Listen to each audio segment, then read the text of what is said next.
Você sabia que um dos maiores impérios da história, o Império Inca, administrava milhões de pessoas sem escrever uma única palavra? Nada de papiros, alfabetos ou hieróglifos. Em vez disso, eles usavam cordas com nós. Sim, nós. Mas esses não eram nós comuns. Eles formavam um sistema tão complexo que alguns estudiosos acreditam que os incas tinham uma forma de escrita tridimensional codificada. E o mais intrigante, só agora, séculos depois, estamos começando a decifrar esse enigma. Hoje, você vai descobrir como funcionava o quipu, o livro de cordas dos incas, e por que ele pode mudar tudo o que sabemos sobre comunicação humana. Se você curte aprender coisas curiosas e bizarras sobre o mundo, se inscreve no canal. Tem vídeo novo toda semana. O que é um quipu? A palavra quipu, ou quipu, vem do Quechua e significa literalmente nó. Visualmente, parece um cacho de cordões pendurados a partir de uma corda principal, como um colar de franjas. Mas cada nó, cada cor, a distância entre os fios, tudo isso carrega informações codificadas. Durante muito tempo, os arqueólogos pensavam que os quipus serviam apenas para a contabilidade, um tipo de ábaco com fios. Mas os estudos mais recentes estão revelando algo bem mais ambicioso. E se os quipus forem mais do que números? E se eles forem uma forma de escrita sem palavras? Como funcionava o quipu? O sistema era incrivelmente sofisticado. Os incas usavam diferentes tipos de nós, simples, longos ou duplos, posições dos nós nos cordões, cores dos fios, materiais usados, algodão, lã ou pelo de alpaca, até a torção dos fios, para a direita ou para a esquerda. Juntos, esses elementos poderiam formar sistemas numéricos em base 10, com valores posicionais, como em nosso sistema decimal, e, possivelmente, elementos linguísticos. É como se cada quipu fosse uma espécie de pendrive de cordas, armazenando dados administrativos, censos populacionais, impostos, colheitas e talvez até narrativas históricas. Quer saber um dado curioso?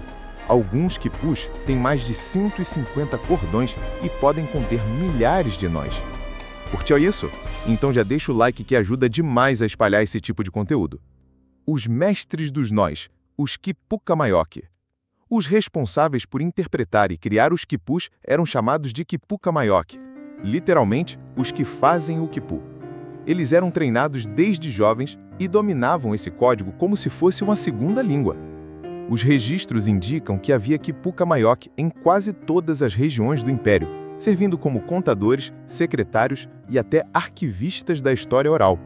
Segundo relatos da época da conquista espanhola, alguns desses especialistas conseguiam ler eventos passados nos quipus, como batalhas, mortes de reis e até linhagens familiares.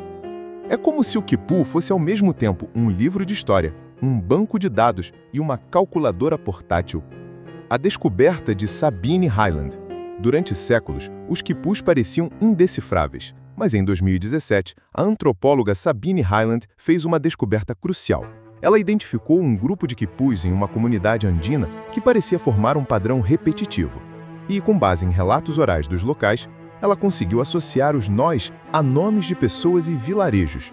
Isso sugere que pelo menos alguns quipus podem conter escrita fonética, ou seja, não apenas números, mas também sons e palavras. Essa descoberta abriu uma nova linha de pesquisa. Talvez os quipus sejam mais parecidos com os sistemas escritos como o chinês, que não usam um alfabeto como o nosso, mas combina símbolos visuais com sons e significados. A importância do quipu no Império Inca. O Império Inca se estendia por mais de 4.000 quilômetros, do atual Equador até o norte do Chile. E mesmo sem uma escrita no papel, eles administravam estradas, armazéns, exércitos, agricultura e coleta de impostos. Tudo isso com a ajuda dos quipus e de uma rede impressionante de correios humanos chamados casquis, que corriam pelas montanhas com mensagens codificadas nas mãos. Era um sistema de comunicação nacional movido a pernas, nós e memória.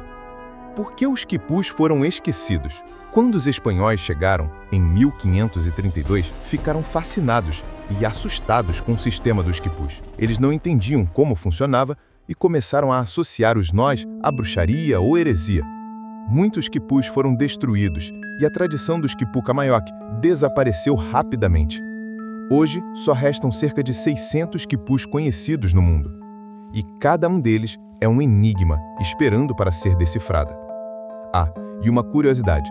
Alguns pesquisadores acreditam que a lógica por trás do quipu é semelhante à de linguagens de programação ou sistemas binários. Loucura, né? Se essa informação te surpreendeu, fortalece no like. O que os pesquisadores estão descobrindo hoje? Atualmente, equipes de universidades como Harvard, Stanford e St. Andrews estão digitalizando os quipus em alta resolução e usando inteligência artificial para tentar encontrar padrões.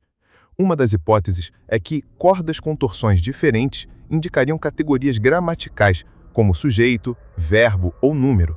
A pesquisa está só começando, mas o que está claro é: os incas tinham um sistema de registro de dados muito mais avançado do que se imaginava. Portanto, o que vimos hoje é que os incas criaram um sistema único de registro de informações usando cordas e nós. Os quipus não eram só calculadoras. Eles podem ter sido uma forma de escrita sem papel e nem caneta. E agora, séculos depois, a ciência está finalmente começando a entender esse código secreto dos Andes. E agora eu quero saber de você. Você acha que os quipus devem ser considerados uma forma legítima de escrita? Ou seriam apenas um sistema avançado de contabilidade? Comenta aí embaixo. Se curtiu o vídeo, deixa o like.